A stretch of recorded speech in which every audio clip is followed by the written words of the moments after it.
I opened my eyes to the sound of my phone buzzing on the nightstand. It was a reminder of the countless early mornings I had sacrificed over the years to support my family. I'm 33 now, and for the better part of a decade, I've been the financial backbone of a family that never truly appreciated the cost of my sacrifice.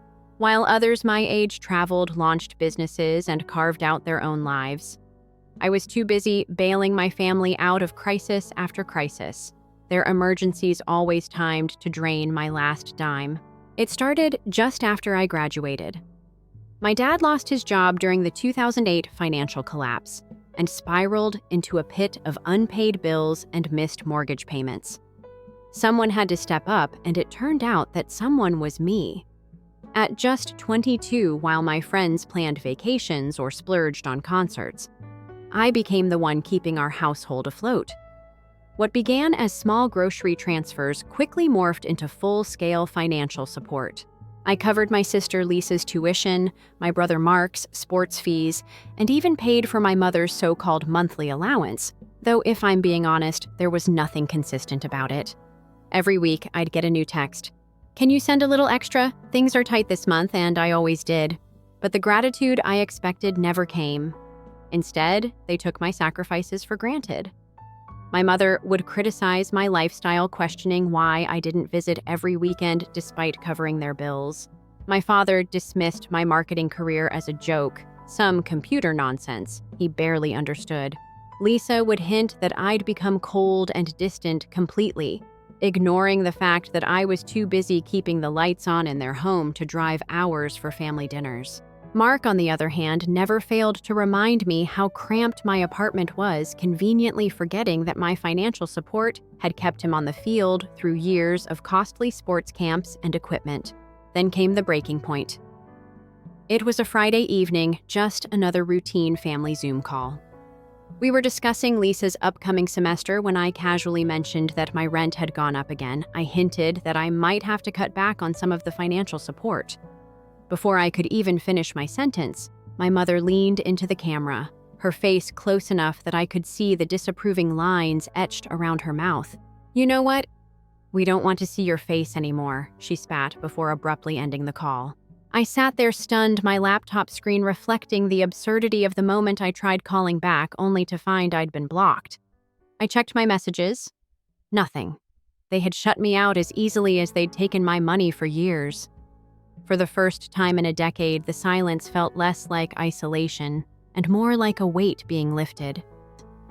As I closed my laptop, a strange, liberating thought surfaced. Maybe this was my chance.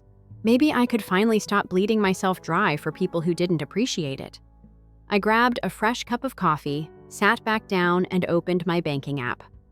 I started with the joint account I'd set up for my mother, an account that had long felt like a direct pipeline from my paycheck to her whims. One click to drain it, another to close it permanently. Next, I canceled the automatic transfers for their mortgage utilities and grocery deliveries. One by one, I cut the strings they had used to tie me down. As the transactions processed, I felt something I hadn't in years: calm. Real, unshakable calm. The kind that seeps into your bones and makes you breathe a little deeper. I wasn't just walking away from their financial burdens, I was walking away from the emotional ones too. It was time to build my own life, no longer a silent benefactor, but a person with her own dreams, her own plans, her own future. And for the first time in a decade, I felt ready. The morning after that final icy Zoom call, I woke up to a calm I hadn't felt in years. It was the kind of quiet that comes when you know the storm has finally passed. My kitchen felt bigger. My coffee tasted stronger. And the morning light coming through the window felt warmer. For the first time in a long time, I felt in control. I sat down at my small dining table, my laptop open, and my bank app still pulled up from the night before. I scrolled through the long list of automatic payments and joint accounts I had set up for my family over the years. Each one felt like a thin thread binding me to the life I'd never really chosen for myself. I took a deep breath and started cutting them one by one. First up was the mortgage. My parents' house wasn't even in my name, but I had been paying the note for years. I clicked through the options, found the auto-pay settings, and hit cancel. Done. The balance was still theirs to worry about, not mine. Next, I turned my attention to my sister Lisa's tuition. I'd been covering her college fees as if she were my own child, yet she couldn't even spare a thank you. I logged into the university's payment portal, deleted my card information, and updated the billing contacts. No more midnight emails about overdue tuition. Mark's sports fees were next. I found the league's payment page, scrolled past his past invoices, and erased my card details. He'd have to find another way to cover his gym memberships and tournament fees. Maybe he'd finally understand that a free ride comes with a cost. Then there was my mother's account. Years ago, I had set up a joint account for her, thinking it would give her some independence. In reality, it just became a 24/7 cash tap with withdrawals made at the slightest inconvenience. I drained it, closed it, and left a note for the bank. Breach of trust. With each click, I felt lighter, like a prisoner shaking off old, rusted chains. I even called their internet provider and cut the connection. I wasn't petty, but I wasn't going to pay for their streaming marathons while they blocked me from every family chat group. Once I was done, I leaned back, stretching my arms, letting the feeling of freedom wash over me. For the first time in years, my paycheck was truly mine. I could feel the corners of my lips twitch into a small, satisfied grin. Of course, I knew they'd react, I just didn't expect it so quickly. That afternoon, my phone lit up with unknown numbers. I ignored them. The voicemails poured in, I let them stack up. Then the texts started blunt and panicked. Your brother's league fees bounced, mom's upset call, her Lisa's locked out of her student account. The final straw was a message from my aunt, someone I hadn't heard from in months. She must have been drafted into the emotional cavalry. Her text was a mix of guilt-tripping and thinly veiled threats. Family means sticking together. Don't throw it all away over a misunderstanding. Misunderstanding. That word clung to my mind like a bitter aftertaste. What exactly had they misunderstood? That I was more than just a human ATM, that I had my own life to build. I didn't respond. I owed them nothing. If they couldn't even acknowledge my sacrifices, I wasn't about to explain myself. As I deleted her message, I felt something else creep in alongside the relief, anger. Not the kind that burns hot and fast, but a cold, deep resentment that settles in your bones. I had given them my time, my energy, my hard-earned money, and all they had offered in return was contempt. By the end of the day, my phone had stopped vibrating. My inbox was nearly silent, and I felt something that had eluded me for years, peace. I walked to my bedroom, glanced at my reflection in the mirror, and realized I looked different. Maybe it was the shadows under my eyes finally fading or the tightness in my jaw loosening. Whatever it was, I felt more like myself than I had in a long time. As I turned out the light and slid into bed, a single thought crossed my mind. I might be alone in this, but at least I'm free. Days turned into weeks, and the initial rush of freedom gave way to a quieter, more reflective peace. For the first time in years, my mornings were mine alone. I started running again, rediscovering the simple pleasure of feeling my heart beat for myself, not from the constant anxiety of unpaid bills. I even dusted off my sketchbook, filling its pages with designs I had once dreamed of turning into a side business. My apartment, though small, felt expansive without the weight of their expectations pressing down on me. But of course, the silence didn't last. It started with my aunt again. She called from a different number, catching me off guard one morning as I brewed my coffee. Her voice crackled through the line, dripping with the kind of forced sympathy that makes your skin crawl. Your mother is heartbroken, you know. She began without so much as a greeting. She says you just cut her off without warning. That's not what family does. I clenched my jaw, the warmth of my coffee turning bitter in my mouth. It was amazing how quickly they had rewritten the narrative. I was no longer the loyal, self-sacrificing daughter who had kept their lights on and their fridge stocked. I was the ungrateful child, the one who had turned her back on family. I'm not discussing this, I replied, keeping my tone flat. They know exactly why this happened. I'm done being used. She huffed, clearly not expecting me to stand my ground. Well, I hope you can live with yourself when they lose the house. I let her words hang in the air for a moment before quietly ending the call. I could live with myself just fine, I realized, as I poured another cup of coffee, letting the steam rise around me. What I couldn't live with anymore was the constant drain, the emotional blackmail, the endless guilt trips. The messages came next, slipping through like water seeping through a cracked dam. Philip, my brother, finally reached out, his tone as self-assured as ever. He'd always been the golden child, the one with the charming smile and the easy, boyish laugh. He was the kind of guy who could forget to pay you back for concert tickets and still expect you to cover his bar tab the next week. I get that you're upset, but this isn't how adults handle things. His text read, "Family is family no matter what. Call Mom, fix this." I stared at the screen for a long moment, my thumb hovering over the reply button. I had spent years fixing things for them, their finances, their mistakes, their shattered expectations. But who had ever fixed anything for me? I deleted the message. Then came the emails, their subject lines blunt and demanding. Lisa's fees overdue, rent unpaid. Why are you ignoring us?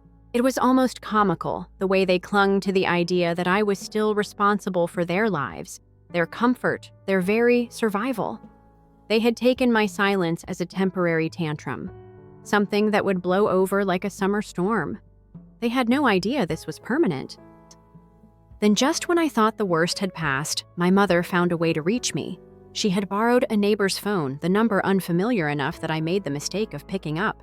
Her voice hit me like a slap, sharp, bitter, and strangely hollow. So this is how it's going to be. You just cut us off without a word, after everything we've done for you. I bit my tongue, feeling the old, familiar anger bubble up. I wanted to scream that I had done everything for them, that I had given them years of my life, thousands of dollars, and every ounce of my patience. But I didn't. I wouldn't give her the satisfaction of knowing she had gotten under my skin. Instead, I kept my voice calm, controlled. This conversation is over, I said, ending the call before she could sink her hooks in any deeper. I blocked the number, my hands shaking slightly as I set my phone down on the counter. The quiet that followed felt heavy, almost oppressive, but I welcomed it. I needed this distance, this space to breathe and rebuild without their constant demands echoing in my ears. Later that night, as I lay in bed, I found myself staring at the ceiling, tracing the faint cracks that had appeared over the years. They reminded me of my family once strong, now fractured by years of pressure and strain. But I didn't feel regret. I felt something closer to relief, like I had finally patched a leak that had been quietly drowning me for years. I rolled over, closed my eyes, and let the silence settle around me, a blanket of hard-earned peace. In the weeks that followed, I threw myself into my own life with a kind of reckless abandon I hadn't felt in years. I started saying yes to spontaneous dinner invites, picking up hobbies I had long neglected, and even signed up for a weekend photography class. It felt strange at first, like stretching a muscle that had atrophied from years of disuse. But slowly, the stiffness faded, replaced by a newfound sense of freedom. But the echoes of my old life still lingered, creeping into the quiet moments I'd catch myself hesitating before buying something for myself, an old reflex born from years of penny pinching for their sake. I'd hear my mother's voice in my head whispering about wastefulness, about how I should be saving for a rainy day, as if my entire 20s hadn't been one endless storm. One afternoon, I found myself wandering into a small art gallery near my apartment. The walls were lined with vibrant, chaotic pieces, splashes of color and texture that seemed to pulse with energy. I stopped in front of one canvas, a wild tangle of reds and blacks, and felt something deep in my chest crack open. It hit me, then I had become so used to living for others that I had forgotten how to live for myself. My family had consumed my time, my energy, my very identity, leaving behind a hollow shell. I took a deep breath, letting the sharp smell of oil paint fill my lungs, and made a silent promise. I would not go back. I would not let them drag me down again. Of course, they didn't make it easy. My brother Mark tried next, slipping into my texts with the kind of casual arrogance that had always grated on my nerves. Hey, I know things got a little heated, but we're family. Let's just move past this. You know, Mom's not doing well, right? I could almost hear his smooth, practiced tone, the one he used to charm teachers and dodge responsibility. I typed back a short, blunt reply. She's not my responsibility, neither are you. I hit send before I could second-guess myself, then tossed my phone onto the couch. My heart pounded in my chest, a strange mix of fear and exhilaration. I had never spoken to him like that, never dared to push back, but it felt good, powerful even. 2 days later, my phone buzzed with a voicemail from my father. I didn't answer, letting his gravelly voice echo through my living room as I leaned against the kitchen counter, arms crossed tightly over my chest. Look, I don't know what this is about, he began, his tone a mix of frustration and forced calm. But you need to stop this nonsense. Family sticks together. We've always had your back. I scoffed, rolling my eyes at the ceiling. Had my back, like when they guilted me into paying their mortgage, like when they laughed off my career as playing on the internet while cashing my checks. I deleted the message without a second thought. The final attempt came from Lisa. Her tone was softer, almost pleading, and for a moment it caught me off guard. She had always been the baby, the one I had felt most protective over, the one I had justified all those late-night transfers for. Please just call Mom. She's a wreck. She misses you. We all do. It doesn't have to be like this. For a moment, my thumb hovered over the call button. But then I remembered the countless times she had ignored my struggles, the way she had dismissed my sacrifices as simply part of my role as the eldest. The way she had blocked me without a word when I finally put my foot down. I locked my phone, tossing it onto the couch once more, and stared out my apartment window at the gray, overcast sky. I felt a flicker of guilt, the old familiar pang that had kept me tethered to their chaos for so long. But then I remembered the suffocating weight of their demands, the endless cycle of giving and guilt that had nearly broken me. I turned away from the window, grabbed my jacket, and headed out the door.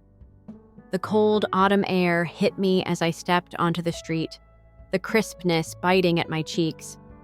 I jammed my hands into my pockets, my breath coming out in small, foggy puffs as I walked down the cracked sidewalk. As I rounded the corner, I spotted a small cafe I had passed 100 times but never entered.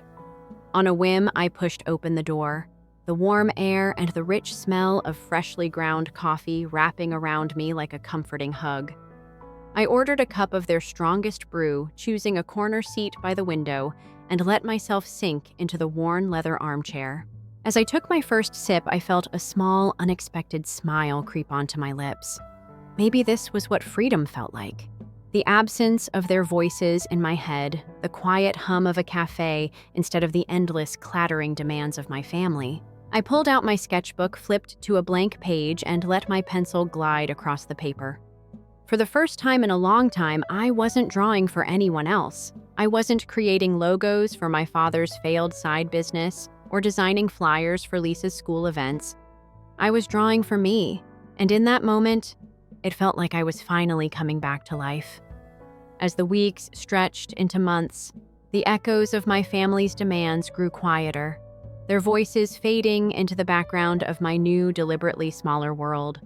I filled my days with things that brought me genuine joy, hiking in the crisp autumn air, getting lost in the pages of novels I had abandoned, and spending late nights sketching ideas for the small design studio I had once dreamed of starting.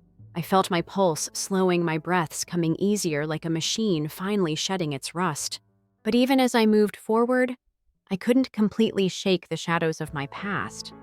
My mother's voice would still slip into my thoughts at the oddest times when I lingered too long over a cup of expensive coffee or dared to browse online for a new pair of boots.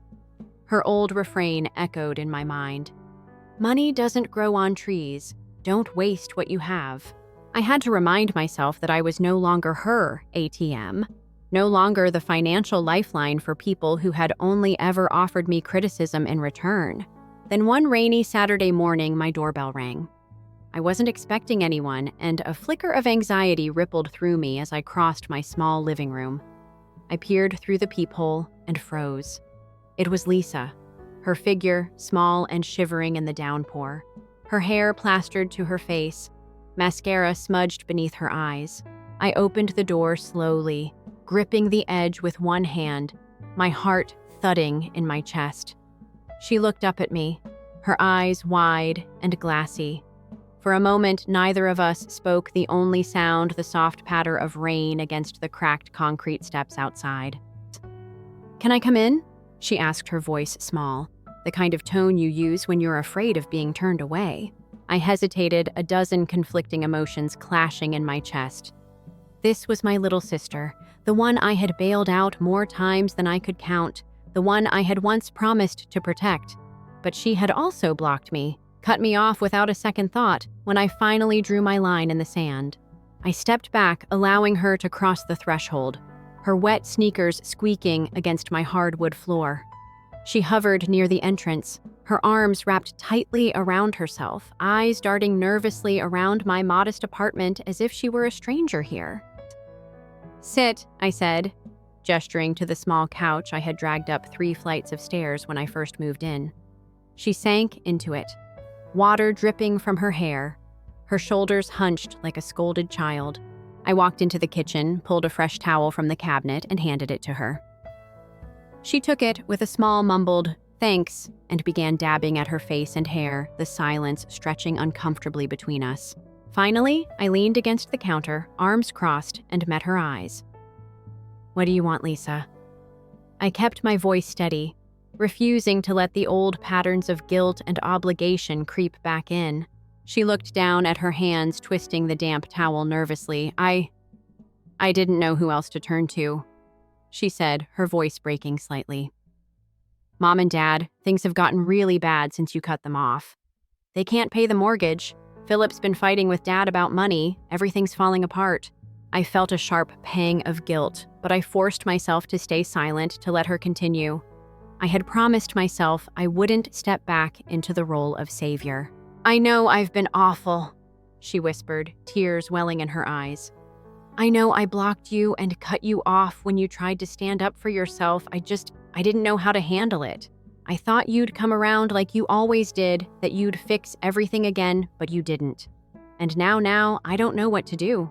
She broke, then her thin frame shaking with sobs, the towel clutched tightly in her hands. I felt my own chest tighten, the old urge to comfort, to console, to take her pain onto my own shoulders. But I forced myself to stay still, to let her feel the full weight of her choices. After a few moments, her sobs subsided, and she looked up at me, her eyes red and swollen. "Please," she whispered, her voice raw. "Please come back, we need you."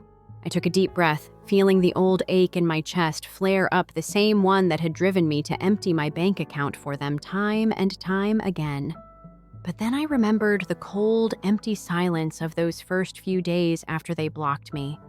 I remembered the panic in my chest as I cut off their accounts, the way my hands had trembled as I finally severed the last financial ties binding me to them.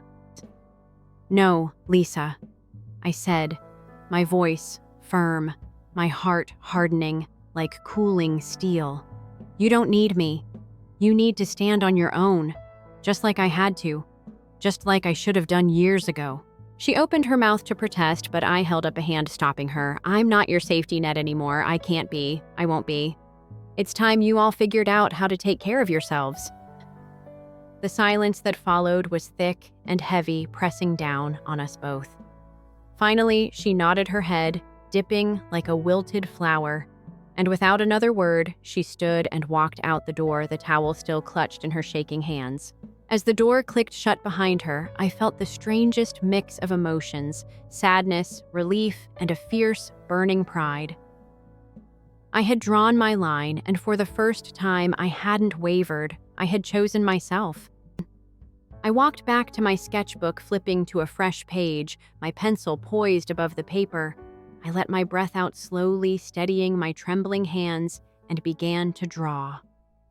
After Lisa's visit, the air in my apartment felt different, thicker somehow, as if her desperation had seeped into the walls. I tried to shake it off to focus on the small victories I had carved out for myself, but her words echoed in my mind. "Please come back. We need you." It took all my strength to keep those words from pulling me back into their orbit. The following week, I received a letter. Not a text, not an email, a physical letter, its envelope marked with my father's heavy, looping handwriting. I hesitated, my thumb brushing over the rough paper as I debated whether to toss it straight into the trash. But curiosity, that old dangerous instinct, got the better of me. I tore it open, my pulse quickening as I unfolded the single sheet inside. "Dear my name, we understand that you feel hurt and that you believe we took advantage of your kindness. But family is not a balance sheet. It's not just about money, and it's not about who owes who. It's about sticking together, about showing up for each other in the hardest times. You've always been the strong one, the one we could count on. Please don't let a moment of anger destroy years of family bonds. We miss you. We love you. Please come home. Love, Dad." I stared at the words, feeling a sharp, bitter laugh rise in my throat. It was a masterstroke of emotional manipulation, a carefully constructed guilt trip wrapped in the thin veneer of familial concern I had spent years showing up for them, pouring my time, money, and energy into their lives while neglecting my own. And yet, they still expected me to come crawling back as if my rebellion was just a temporary lapse in loyalty. I crumpled the letter in my fist, my jaw clenching so hard my teeth ached. I had come too far to turn back now. I tossed the letter into the trash, the paper crackling as it settled atop empty takeout containers and old grocery receipts. That night, I slept deeply dreamlessly, my mind finally quiet. I woke the next morning with a strange sense of clarity, the kind that comes when you've finally made peace with a difficult decision. I spent the next few days in a kind of focused haze, pouring all my energy into my freelance projects, sketching logo concepts, and drafting business plans for my fledgling design studio. For the first time in a long while, I felt truly alive, like I was finally building something for myself instead of merely surviving for others. Then one afternoon, my phone buzzed with a notification from my bank. I frowned, swiping it open, my heart sinking as I read the alert: failed login attempt, shared account. I sat up straighter, my pulse quickening. I had closed all the joint accounts weeks ago, cut off every financial tie that connected me to my family. This didn't make sense. I quickly logged into my banking app, my fingers trembling as I navigated to the security settings. There it was, a small oversight. I had forgotten to remove my father's secondary access to one of my old investment accounts, the one I had started building when I first graduated. Anger flared in my chest, hot and sharp, my fingers curling into tight fists. They were still trying to reach into my life, still trying to drain me. Even after I had cut them off, I took a deep breath, forcing myself to stay calm as I quickly removed his access, changed my passwords, and added two-factor authentication to every account I owned. As I hit save changes, a strange, cold calm settled over me. This was it. The final cut.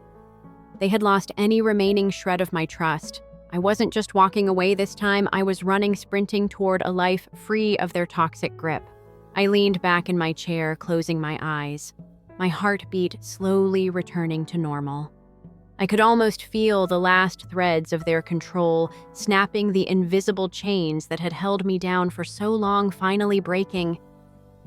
That evening, as I stood on my tiny balcony, watching the city lights flicker in the cool autumn air, I allowed myself a rare moment of pride. I had done it. I had broken free, I had reclaimed my life, my future, my very sense of self. And as I took a long, deep breath, filling my lungs with the crisp, clean air, I realized something profound. I didn't miss them.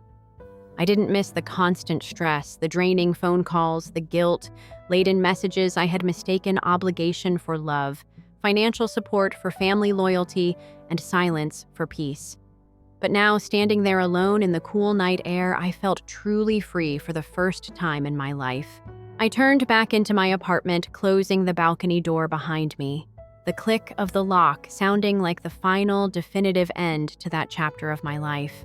No more looking back. No more second chances. I had chosen myself, and for the first time, that felt like more than enough story. There are charges against Josephine. We require $120,000. At my door, my dad said, "You treated me like garbage after making fun of me in front of everyone at dinner. I'll cut them off if they continue to beg elsewhere." It began with one of those texts that you stare at for a long time before deciding whether or not to respond to. My mother gave me a brief sentence. "Come to supper with us, please." It matters, I didn't respond to the SMS. The phone call then arrived.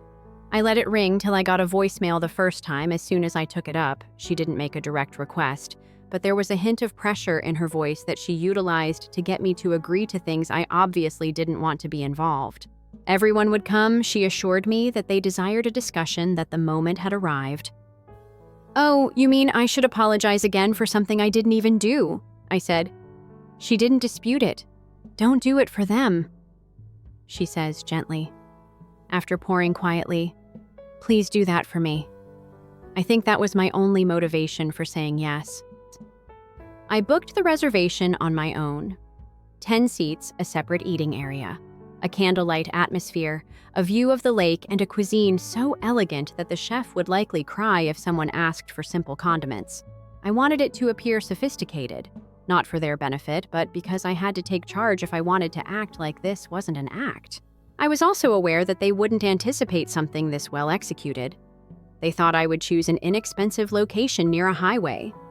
Knowing that I had set up something superior to anything they had ever done would annoy them. They were over 30 minutes late with a coat slung over her shoulders. Josephine entered as if she were attending a major event. Indoors, she wore her sunglasses. As if he felt important, my father was wearing a blazer. My mother trailed after, grinning too much and looking around as if anticipating an ambush. I had already taken a seat and was drinking a nice cocktail that I didn't even like. They sat down, I nodded in silence. My mother made an effort to strike up a discussion by praising the decor. Josephine's eyes rolled. For a minute, my dad just stared without saying anything. Then, without waiting for the server to move aside, he burst out laughing. He blundered, "I'd sooner chew trash than talk to you once again." Josephine started giggling. She laughed so loudly and annoyingly that it seemed like the greatest thing she had ever heard. "Did you hear that?" she said, turning to face the unfortunate man who was still pouring water. Honesty, at last. Josephine continued, despite my mom's attempts to stop her reaching out. She began insulting me and calling me pathetic, said that I had the embarrassing tendency of always attempting to hold everyone together like a depressing piece of sticky tape. I probably planned the evening just to feel important. For once, she informed the entire table. Then she began to applaud loudly and sarcastically. That was the last straw. I glanced at my mother. She appeared on the verge of losing it. I only said no, quietly. I stood up, put my coat on the chair's back, and turned to go. Didn't look back or say anything. Though I assumed that was all, odd emails began to arrive in my mailbox less than a week later. Naturally, not from them, and not from anybody else. A name I was unfamiliar with. They contained databank statements and screenshots that I obviously wasn't supposed to have. At first, I thought it was spam. Then I saw Josephine's company's name at the top of one of the PDFs. Something terrible was going to fall on her, but I wasn't aware of it yet. Furthermore, they had stated that they would come sluggishly, and I'd make sure they felt bad about making fun of me at that table when they did. The initial email was sent on a Thursday night. This is something you should read. There is no message within. There is only a file attached and the name of the sender. It was obviously a phony, an arbitrary combination of numbers and letters. I thought it was a fraud. After hitting erase, I went to bed. After 48 hours, a new message surfaced, identical source. 3 new files were included in this one. A few spreadsheets, PDFs, and a picture that looked like a conversation log from a work platform were included, but there was still no explanation. Reimbursements were mentioned in relation to someone named Paul, who allegedly needed to be silenced. A third mail appeared, but I didn't open anything. And I couldn't ignore the name in the subject line this time, the Soma Tech District Private Information Prompt Attention. That's where Josephine worked. It was instinct that made me click. No lock screens, no spyware, document following document, bank transactions between superiors, budget reports, and dozens more papers. Tens of thousands of dollars were regularly sent out to nameless numbered accounts after some of them reported suspicious payroll activities. However, I felt ill after reading one page. The message that said, "Send these through before a quarter close," had Josephine's name inked on it. No legal assessment is necessary. I continued to turn over another document displaying authorized cash payments to a fictitious business that had no internet presence that were marked as consulting. This was no mistake. It appears to have been staged. It appears dubious. It appeared that federal charges were involved. However, it wasn't until the subsequent communication that I realized the link. There was a line of text on this one. "Your sister will have a severe fall. I thought you ought to be aware before it crashes." I was up till Monday. Mom had called me 6 times and I had ignored them. I picked up the 7 at last. Her voice was terrified. "Josephine had fallen," she said. "Some emergency, perhaps. Tension or her heart." It was unclear to the doctors if she was remaining for assessment. I inquired about her well-being. "Mom claimed to be afraid Joseph continues requesting you." I was surprised by it. I nearly said yes. I almost asked for the name of the hospital, but I didn't. My father then messaged me a few hours later. "We must have an urgent conversation at your location." I read it without responding. They arrived at my door half an hour later. Dad had never been to my residence before. He appeared weak, as if his vitality had been sapped. Mom said nothing. She simply twisted her sleeves uncomfortably. I kept them out of the house. I remained in the entrance. Dad stated they needed my help and held out a warning folder. Said that Josephine was facing serious legal issues, used phrases like government probe and criminal charges, claimed that her money was blocked. Paul had her corporate laptop. Then he turned to face me and demanded $120,000. I was unable to stop laughing. It exploded from me. He winced.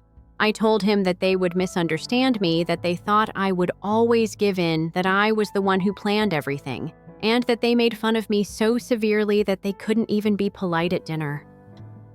Mom took over. Claimed I didn't understand. Claimed to be afraid. Josephine said was unaware of what she had signed, that everything was getting out of hand.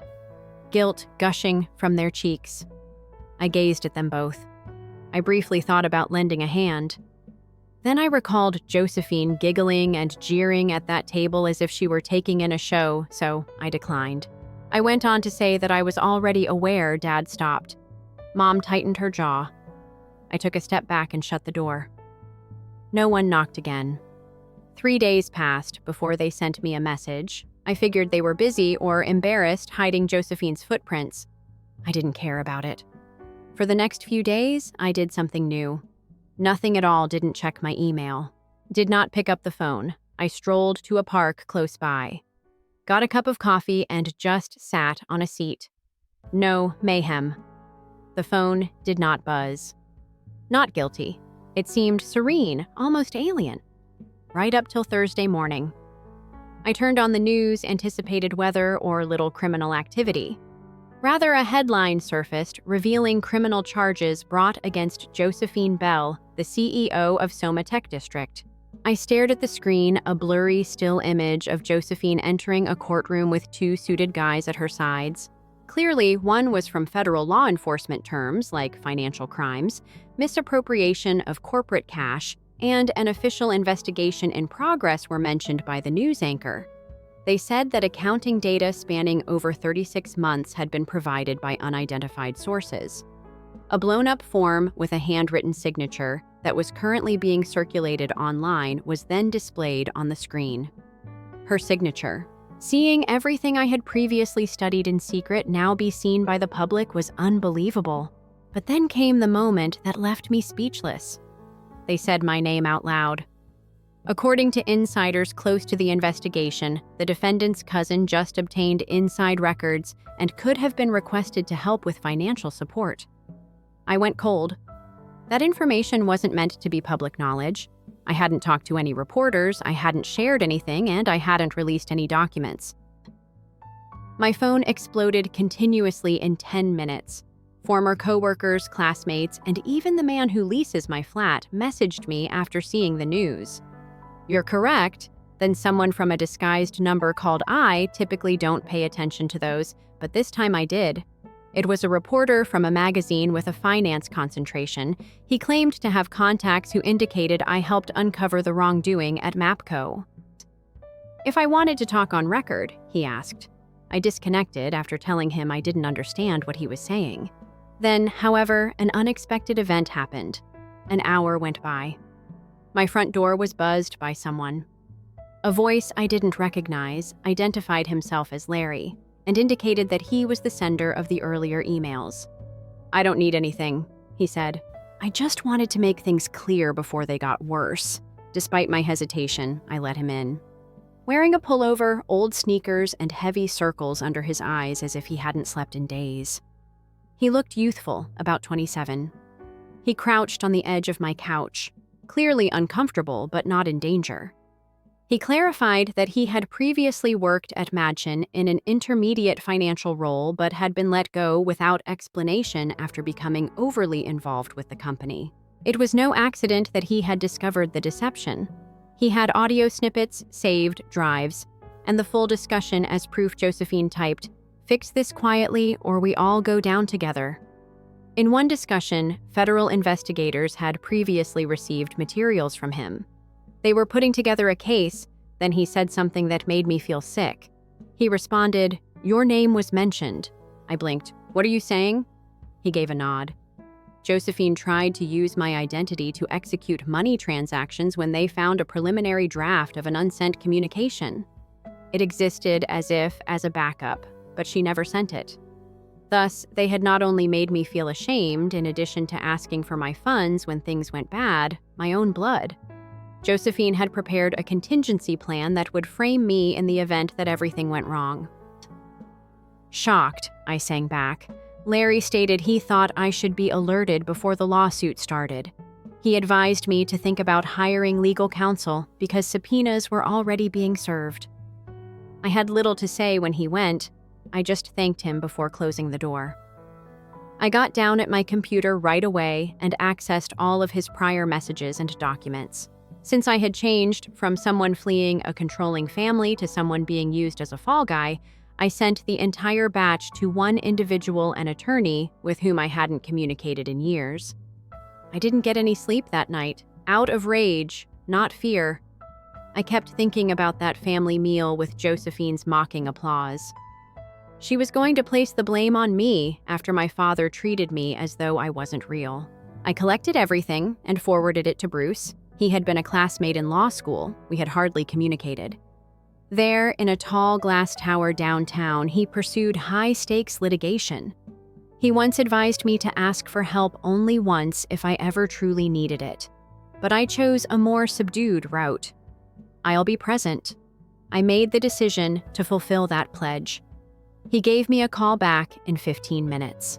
He did not research the backstory. "You'll want to get ahead of this coming tomorrow," he said. When I arrived at his office the next day, he already had a pile of documents with my information on them. A board covered in partially drawn dates and incidents, and 2 hot drinks waiting. Something struck me at that moment. I should probably have been more concerned about this. He took it all at face value. Worse, he believed it to be serious. I described everything. The man named Larry is drafted by the saved message. My parents' unexpected visit and request for financial assistance. Josephine's tactful attempt to shift the blame to me. He remained motionless. He had apparently handled worse. Then he asked me an unexpected question. "Are you attempting to eliminate them or defend yourself?" I stopped. I explained to him that I didn't want anyone to suffer harm. In spite of everything, I didn't want to destroy my family. I just wanted to stay out of the spotlight for something I never did. All I needed was for them to leave my orbit, disconnected from anything with my name on it. He looked at me and calmly replied, "Then we'll accomplish both." Bruce composed a message, ice, cold, precise, and fully professional. It was sent to the attorneys working on Josephine's behalf, who we discovered had already been reaching out to past staff, possibly in an effort to quietly manage the situation. The letter spelled one point out clearly. If my identity appeared anywhere in press statements, courtroom materials, or legal defenses, we would instantly pursue charges for libel, interference, and restitution. And Bruce was absolutely serious. That same day, he'd Larry Bird the note directly to the lead attorney at her firm. By the next morning, their representatives were on the line. They sounded unsettled. They denied everything. They claimed it was just confusion. They insisted there had never been any intent to name me. They expressed deep regret for any unease it caused. Bruce responded flatly, "Make sure your client fully understands that." Then he added with a smirk, "Because if she doesn't, everything will be made public, all of it." They backed off instantly, but that wasn't the end. Several days later, a new message arrived. It wasn't from a journalist, not from my mother, not from anyone I expected. It was from Josephine. Just one sentence. "Please meet me just one time. You don't need to talk, just listen."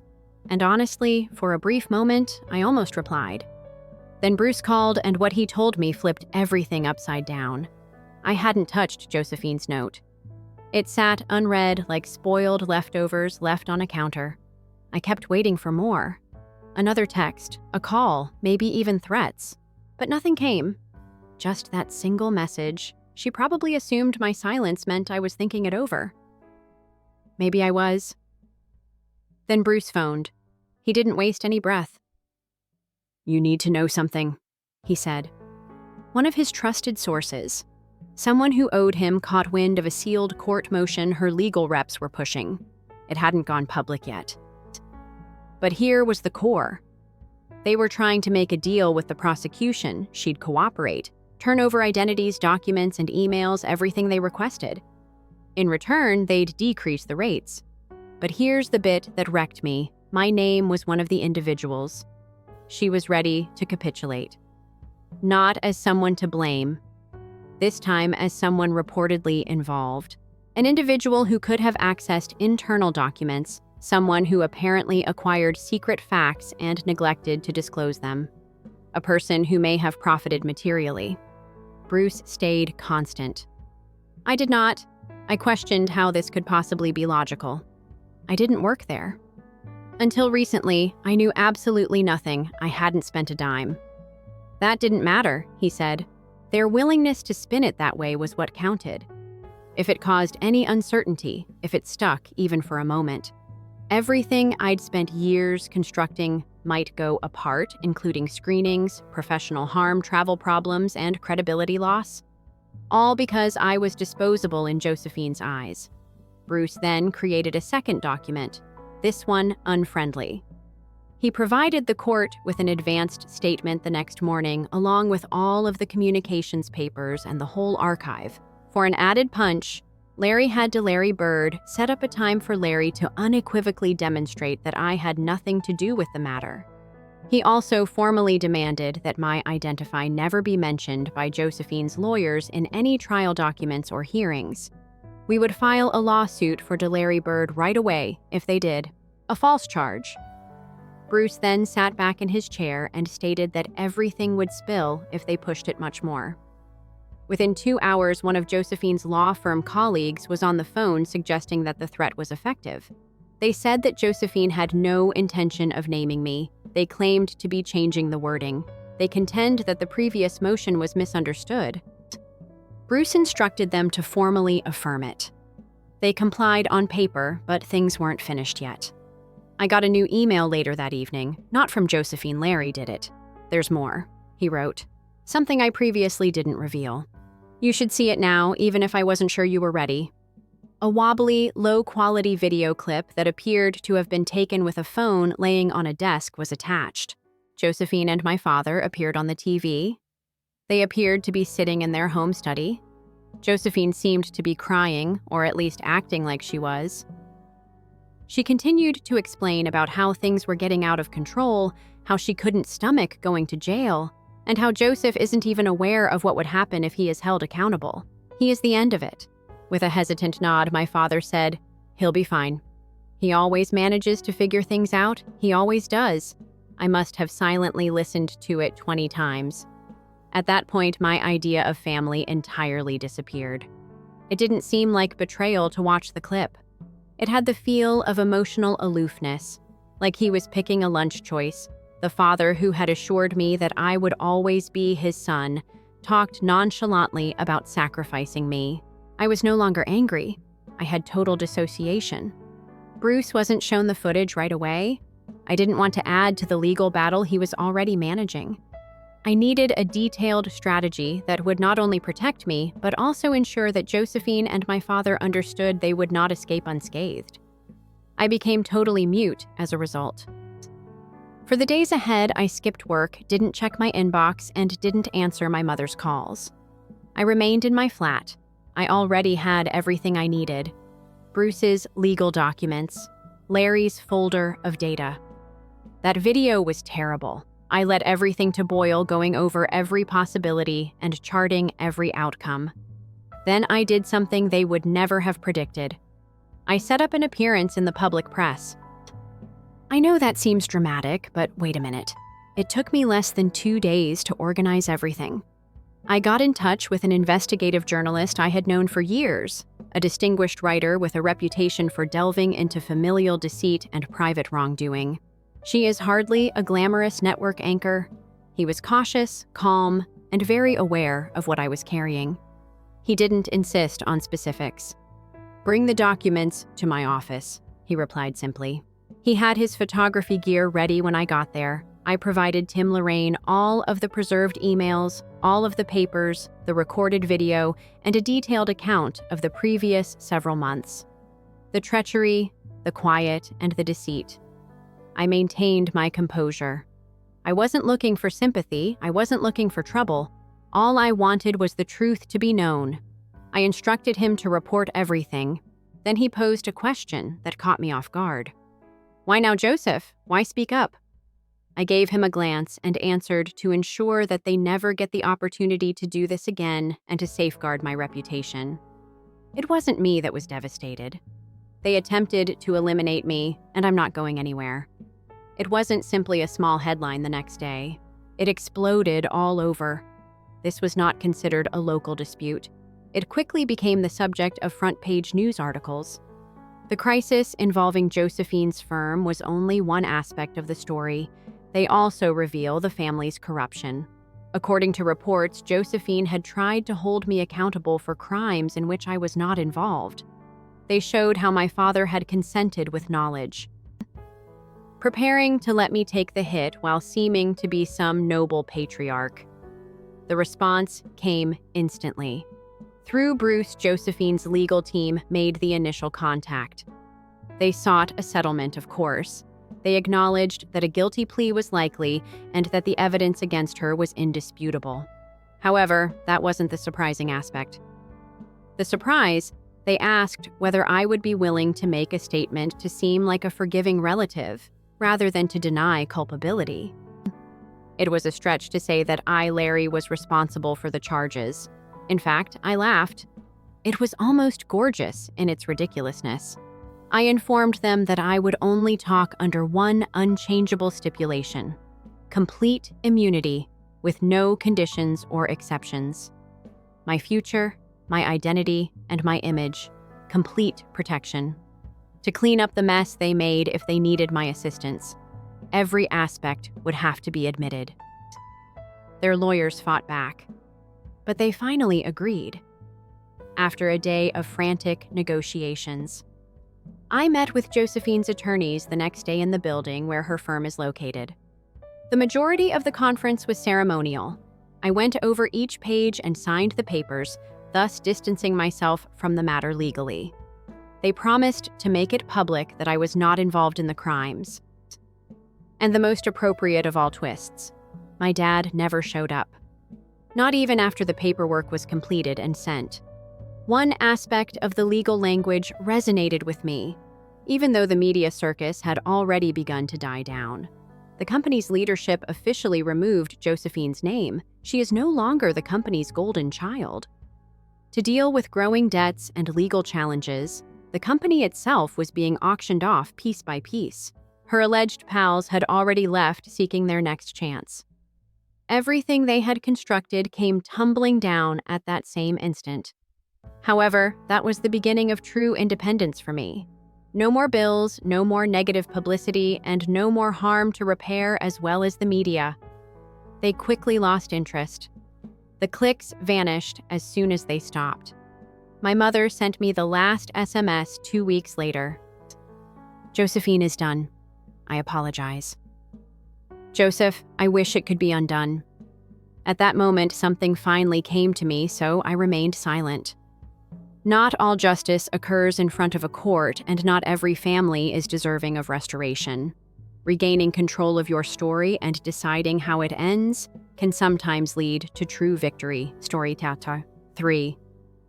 Your sister's children will be under your care. Just after I landed for a family vacation, my dad growled. I lost my temper. "After I canceled their tickets, you may pay off the mortgage on your own hotel invoices." When my mobile phone buzzed at 6 a.m, I was on the verge of falling asleep, and seeing my father's name made me feel nauseous. He never makes casual check-in calls. After a little interval, I respond. He wasted no time. He inquired right away whether I could take a plane to Denver for the holiday. This time he said the whole gang would be present and it would have great significance for him. Even his voice seemed softer than normal. I knew better, though. I concurred. I made arrangements for a trip out of San Diego, left all of my exams at the office, and even got a few gifts for the kids. I spent a ridiculous amount of money on the vacation. In addition to the aircraft ticket, I also believed I would need the rental car. Even though my father told me not to worry about it, I prefer to be prepared. I've always been like that. Or perhaps that's who they made me into, the one who maintains everything I left. Dia at that time. The snow hit me hard, the kind that makes you wish you had stayed home because it soaks so thickly. The Uber trip to her apartment seemed to take longer than the flight. Halfway through, I gazed out the window, certain that something would go wrong. It was the same building and the same street where I grew up, but it seemed less like a place where I belonged and more like something I was sponsoring. I paid for it, but they stayed inside. The internet, the power, and the house loan. It had been more than a year since my sister had a stable work. Every time my parents' retirement assets were insufficient, they had an explanation. A part of me hoped they would welcome me warmly as I ascended the front stairs. I have no idea why. A grin, perhaps. Perhaps even a thank you note. Dad opened the door, gave me a quick look, and stated, "You'll be taking care of your sister's kids. We're going on a vacation." No embrace. I froze. Not even a polite salutation. Then my sister arrived, looking far too happy for someone who was leaving her children behind and carrying a suitcase. The two small ones were already trampling snow around the floor while bundled up in jackets. "Don't get your snot on him, kids," she remarked, laughing. Everyone started giggling. From the kitchen, Mom laughed as if we were on a comedy. They found the entire situation amusing. I eventually said something. At that point, I didn't speak louder. I didn't have to. Calmly, I enumerated all of my accomplishments, every lie, every mess, every favor I did for them, every bill I paid, and every time I corrected my sister's credit. In order to provide my landlord groceries money, I fed them. The one thing they didn't anticipate was what I said next. I had been keeping the truth to myself for months, the detail that broke their arrangement totally. My sister started yelling.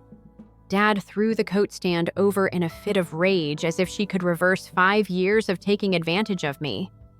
Mom raised her hands and pleaded. However, I was done. They expected me to watch the kids while they went out to unwind, so they dragged me across the nation. They were unaware that I was in the perfect place in Denver to destroy their entire strategy. And that was only the first step. People like my family have the tendency to believe that you will break. At some point, my sister could immediately see herself enjoying coffee on a terrace overlooking the mountains. Mom most likely neglected to bring underpants and brought 10 scarves, as well as Dad. All he wanted to do was flee and pretend that nothing was wrong. I don't believe they took it well when I told them I wouldn't be minding the kids. Their minds seemed to have shorted out. They waited for me to tell them it was a joke, but they simply stood there blinking. I wasn't there to watch the kids. I came to see everything fall apart. I informed them that the hotel booking had been canceled 3 days prior. The credit card was credited with the full amount. A few months prior, I had discreetly paid off my father. He stopped checking his account statements years ago, so he missed it. My sister laughed at the start as if she didn't think I was serious. Her face lost all of its color as she launched the resort's app. Her fingers began to shake. After leaning in behind her and blinking a few times, my mother started asking questions. No one knew the answer. Then I brought up the aircraft tickets. Since it would have been too simple, I informed them that the reservations had been diverted and that there would be no returns. The travel credit had already been transferred to an account I had opened in my own name months prior. My father yelled something about it being unlawful as if he had planned all of this beforehand. I informed him that since the credit card was mine, it wasn't illegal. He hadn't paid for any of those premium upgrades or charges in a whole year. I was charged for the entire property, their meals, and my sister's monthly auto payment. He simply wrote his name and relished the benefits. However, what I put on the table next was the finest part. It was only a kind letter from the bank stating that the automated mortgage payments had ceased. It was nothing special, no threats, no warnings, just a little reminder to get back in touch. I stopped making payments on the house 3 weeks ago to see how long it would take for them to catch up. In response, they didn't. In an attempt to reverse the cancellation, my sister was now pacing in circles to get to the resort. After everything they did for me, my mother questioned me directly. How could I be so heartless? I laughed out at that part. They genuinely thought they had helped me in some way. The doorbell then rang. Everybody froze. I had been invited, but they hadn't. I kept track of the exact moment I instructed them to stop. The bank wasn't the cause. Not quite yet. My father answered the door. A tall woman with a clipboard in her hand and a lanyard entered, who was most likely in her mid-40s. She identified herself as Rachel and stated that she was employed by Child Protective Services. My sister's face turned completely pale. You see, I got in touch with them 3 weeks ago. During our most recent Zoom discussion, I described what I saw. While my sister stayed on the porch, smoking and browsing on her phone, the children went outdoors without coats, one of them screaming. After I provided them with screenshots, precise times, and dates, CPS launched a covert investigation. It wasn't a large one, but they had to check in. They were here now. I smiled politely at Rachel and said that I was just the uncle coming around for the holidays, advised her to check out the kitchen, the nursery, and the refrigerator. Nothing came out of my sister's mouth. Clutching her now useless travel ticket, she stood rigidly. We hadn't even gotten to the fun part yet, and for the first time in ages, I saw her absolutely stunned. With composed assurance, Rachel walked in, and I was careful not to speak too loudly. I didn't have to. The home spoke for itself. There were a lot of filthy plates in the kitchen sink, empty Coke bottles littered the countertops. When Rachel asked to see the nursery, one of the children had spread peanut butter all over the wall next to the eating area. I just moved out of the way and let her in. My sister abruptly changed the course of events. She pretended to be the anxious mother who said that the mess was only there because they were packing, said that she always provides detailed directions, declared that she would always make sure the children were safe before leaving on a trip, said that I had consented to everything I said, nothing at all. All I did was look at Rachel. She wanted to know whether I had any texts or messages from my sister confirming that I was meant to watch the kids. I took out my phone and gave it to them. My sister sent me the most current message 2 days ago. "Can you get the shampoo you brought last time from San Diego? Nothing about keeping an eye on the children, no consent, no authorization." Another instance of their constant expectation that I do everything for free. My dad came out and tried to make it seem like a simple mix-up. I had always filled in for the family, he said, and this time was no exception. He mentioned the same justifications I'd heard far too often: financial difficulties, health issues, and emotional tiredness. I carefully explained to Rachel that I had been responsible for paying their electricity house loan and even their food delivery. I gave her access to my whole history by opening my banking app. Transactions totaling tens of thousands every month over 3 years. She nodded. After making notes in her folder, she crept upstairs to find the children in one of the rooms occupied with a tablet and munching on chips. When my mother eventually lost her temper and turned to face me, she asked me what the whole situation was about. Was I attempting to sow discord in the family out of resentment? Did I simply feel excluded? I looked at her and said if she ever considered the fact that I didn't mind helping people but did dislike being assumed that it might not be about the money. Perhaps it was because I knew I wasn't welcome to visit as soon as I came through the door.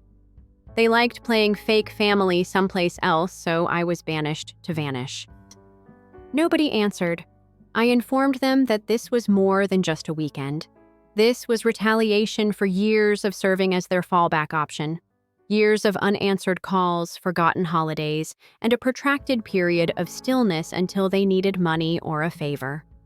Again, I told them that I had previously had a conversation with the bank.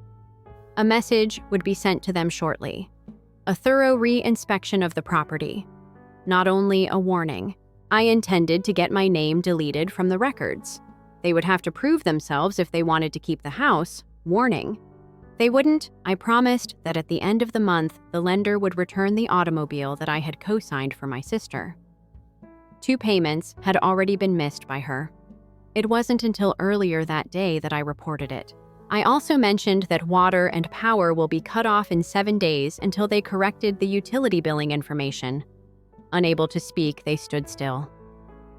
Then I made a statement I hadn't intended to disclose, that I had been paying for more than one house. In reality, I had traveled to Denver to buy property not theirs but mine. The entire cost of an apartment in the heart of the city was covered. It was mine, and I moved in that same night. But I didn't inform them sooner since I knew they would attempt to make it into another leech branch. Rachel returned downstairs a bit later with her clipboard in hand. She provided them with a list of the necessary corrections. She stated she would be coming back, but this visit was a heads up. And they would be dealing with more than just a lost holiday if things hadn't gotten better. She went out, I picked up my bags and carried them out of the corridor. Nobody made an attempt to stop me. No one said to wait. "We're sorry." Nobody said, "Let's figure it out." Following the explosion, CPS left them standing in the mess they created and left through the front door. I only intended to stay for 2 nights. I hadn't set up my place completely yet. Within 48 hours, furniture would arrive. I still had food to stock space, to organize, and possibly some boxes to unpack. However, I didn't feel any pressure. For the first time, I said, "So I'll crash here for 2 nights to my dad after things had calmed down. I'll return to my condo after that." Like any other person, I said it, just a simple statement without any attitude or ridicule. He looked at me like I had slapped him. This time, he didn't shout. He just told me no. Said I wasn't allowed in the house anymore, that I had shamed them, and if I thought I was above them now, I should go prove it. Somewhere else. I glanced at my mother. She kept her eyes down and said nothing. My sister was still hiding with the kids. It was exactly what it looked like. They had used me for as long as I was useful. Now that I stopped playing along, they had no more use for me, so I nodded. I didn't fight back. I didn't say another word. I picked up my bag, still barely opened, and walked out. No dramatic goodbye, no long speech, just a man leaving a place he never truly belonged to. I steered my car toward the apartment no one knew existed. A single-bedroom unit in the heart of downtown, located on the 10-story simple, modern, fully mine, bought outright. I had been preparing for this escape quietly for more than 12 months, even as I kept transferring funds and acting indifferent. The air still retained that new paint aroma. The floor tiles were chilly. The refrigerator was empty. No linens on the mattress. But the place belonged exclusively to me. No one else had access. I dragged my suitcase into the closet and halted, standing there in utter quiet. No background noise, no yelling from youngsters, no voices begging for errands or money. For the first time in what felt like forever, I wasn't bearing anyone else's weight. The next day, I prepared coffee and sat at the window, observing the action on the street below. I didn't expect anyone would contact me. I assumed they'd stay together, murmuring all week that I'd gone mad or gotten selfish. But about 11 that morning, my phone flashed with a message from my sister. She wanted to visit alone. She stated she didn't come to argue. She needed to apologize. I answered yes for some reason. She followed up after a few minutes. I'm not here to fight. I only wanted to express what I ought to have done long ago. Please give me 5 minutes. Before answering, I gave her some time to wait. I then submitted my address. An hour or so later, I caught a glimpse of her from above, standing close to the entrance wearing a gray sweater. Locked arms, obviously unsure whether to walk away or ring the bell. She looked strange, smaller. No cosmetics, no gadget in sight. There were no kids around her, only her. A peek into the person she was before entitlement and denial took over. I opened the door for her. She froze, as if she had entered someone else's narrative as soon as she came through the door. She looked around the bare walls, the stack of boxes in the corner, the unopened sofa. She seemed astonished that I had created a peaceful, orderly existence for myself and said, "This is really nice." I didn't respond. I poured 2 cups in the kitchen and handed one to her. Accepting something she had never done before, she sat down as if she were awaiting instructions. Don't be theatrical. Avoid delaying. She apologized first. She apologized for everything. For the purpose of leaving me with the children. For acting as though I didn't already have everything. For all the times she messaged me asking for money as if it didn't count. When I came up that day, she even apologized for laughing, claimed to have recalled that same moment. She acknowledged that our parents did rely on me, that she did, and until I quit playing the part, it felt natural. Things became tense at that point. I said nothing. I paid attention. When she was finished, I informed her that although I was happy she had said it, it didn't change the fact that it had happened. Unless, of course, she changed. Words wouldn't be sufficient. She said she understood and nodded. Declared that she would not be returning to the family's house that evening, claimed to have booked a hotel room with the children, stated that she was considering getting a private place. It appeared as though she meant it. I advised her to do so. She thanked me before heading out. No false affection, no embraces. Nothing but quiet. Quieter than I had ever seen her, she left. As I watched her go out the window, I briefly allowed myself to think that perhaps something was different. But my phone buzzed once again at 7:30 that night. They didn't preserve the number. I choose to disregard it. Then there was a voicemail. It was my father. He spoke in a low, icy tone. "You're more stupid than I realized. If you believe this is where it stops. Do you wish to make us look foolish? Simply wait, I gave it 2 listens." He wasn't done yet. Without the guilt, not with the cash, not while working for no pay. The fact that I had left wasn't enough. He now desired retribution against me for crossing the boundary. That's when I got it. This was no longer about sentiments. They had a plan, not mere small-time retaliation. Their goal was to destroy me. It was confirmed by that communication. My father refused to remain silent about the loss. What about my mom? She would do her usual thing, trail after him, giving the impression that it was softer, as if there were warmth in a house that was constructed on control and pressure. I decided not to respond. I also didn't return the call. I chose to open the packet I had hidden away until the moment seemed perfect. duplicates of all the transactions, money transfers, water and power bills, and charges. I had authorized for her credit card were printed inside. Paper clips were used to mark each object with reference IDs and precise dates. Weeks before, I had printed them off and put them in a folder called Reclaim. I understood that people like them only understand one thing: hard, indisputable evidence. Not because I was planning to suit, yet I went to the bank that handled the house loan the next morning, even though I had already ceased making payments a few weeks before I formalized it. I completed the documents that formally deleted my name from all property-related documents. I had no intention of going into foreclosure. I wanted them to bear the whole burden: long wait times, missed payments, higher rates, and incessant phone calls. I smiled, something I hadn't done in years, as I left that office. I made another stealthy move when I got back to my apartment. The deepest kind of cut, I canceled 3 upcoming payouts: one for my sister's car insurance, one for her mobile service, and one for the weekly groceries after logging into my online banking and going to schedule transactions. In less than a minute, everything was erased. Allow them to observe the quiet. A lengthy message appeared on my screen while I was drinking coffee. My mother gave it to me. She typed a long paragraph about how family members shouldn't keep score and that breaking off relationships wasn't a sign of love. I didn't answer. Then a group chat started. My sister, father, and mother. They attempted to manipulate the situation by saying that I had betrayed them, that they sacrificed everything to raise me, and that I was punishing them for a miscommunication, but they were unprepared for what was about to happen. The last action. The true reason why 3 months ago I knew I would never go back to that house again. I subtly submitted a case to a major housing organization. It's dramatic. This is only a formal recommendation requesting them to examine the usage of public benefits in homes with several adults and children.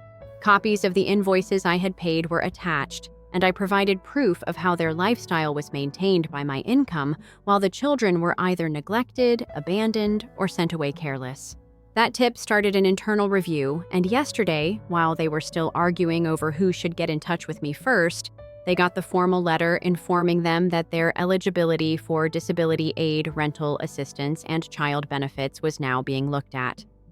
At precisely 10 to 23 p.m., my sister texted me a single word explaining why I hadn't responded, and the letter concluded with, "We regret to inform you and subject to inquiry."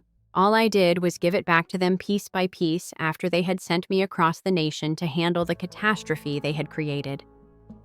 Days went by the end of December with no word, no messages, no calls were missed. My sister had stopped talking altogether. This wasn't tranquility, I realized. Before they reassembled and attempted a different strategy, there was a pause. I kept it from trembling. I was unloading the last of my boxes when there came a knock at my front door. It was constant, but neither loud nor strong. I was half expecting to see my sister again when I opened it, but instead I saw my mother. Her hands were tucked into the sleeves of her heavy coat as she stood there. Her eyes were red and puffy, but not from heartache, but rather from recognizing she had run out of things to control. Would it be possible for her to enter? I moved out of the way. At first, she didn't sit and didn't say anything. As though she wanted something still to gaze at, she stood at the glass and gazed at the skyscrapers. She went on to say that they had received the actual letter that was won by the government. The lender had confiscated my sister's car that morning. Their benefits were being formally reviewed, and my father had spent 2 days contacting old acquaintances in the hopes of obtaining a loan. Nobody had any cash to lend. Since she knew my dad's rage wouldn't have been about being abandoned, she told me she arrived by herself. It has to do with how I left without making a fuss. No drama, no shouting, just a tidy, full departure. Then she offered a question that caught me off guard. No, why wouldn't you? Everything was damaged by you. Just what do we do now? She said. I responded to her honestly. You start over, I said. You live within your true financial means. You no longer rely on other people to catch you when you fall. and I will be treated equally if I ever come back into your life, not as someone who fixes you." She gave one nod. She then passed a little envelope, not marked. There was a valid check inside for a partial payback rather than the entire amount. She stated that it was all they currently had and that they would provide more when they could. I said nothing. The check was put on the counter by me. She didn't apologize before leaving. Just silence. Be careful. Then she turned to go. My dad was never seen again. For 90 days, my sister remained aloof. Then, without warning, she emailed a photo of her children holding keys and grinning in front of a little flat. A new start. She didn't ask for assistance, she just mentioned "thank you" in her message. I didn't respond right away, even if you hate me for it. After a few weeks, I responded with a picture of my Windows city skyline. One sentence too. No anger has its boundaries. The old cycle came to an end then, the beginning of a cleaner thing. Not everyone finds closure. Space is often stronger, and I had it. A minor update. After 30 days, just over a month has passed since everything came to an end or perhaps began in reality. I have more tranquil days. I feel like I own the apartment now. My possessions are arranged the way I choose. I wake up without a feeling of dread in my chest, and the refrigerator is full. I used to have a sense of fear whenever their names appeared on my screen. A letter arrived last week. Just mine, with no name on the exterior. Handwritten, I knew right once that there was another check inside my mother's stable, yet modest, with a brief message. We're making every effort. I'm delaying this one as well because I missed the prior one. I'm waiting to see if the effort persists or if it's only shame masquerading as change for the time being. I'm not angry, just be cautious. My sister has fulfilled her promise.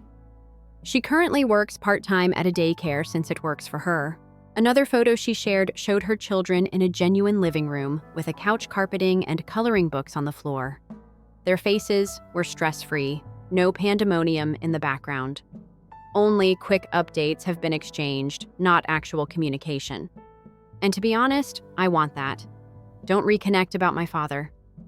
Please. Nothing, no message, no call, not a single word. To be honest, I don't anticipate one.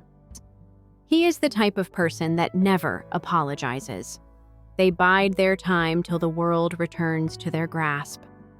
I don't fold, though. Last night, something strange occurred. I simply laughed, not in response to a joke or anything I saw online. I was sitting by myself drinking tea and watching the snow fall outside the 10th floor window. And since I wasn't waiting for another catastrophe, I laughed. It was simply silent, and to be honest, that silence is more valuable than any apology could ever be.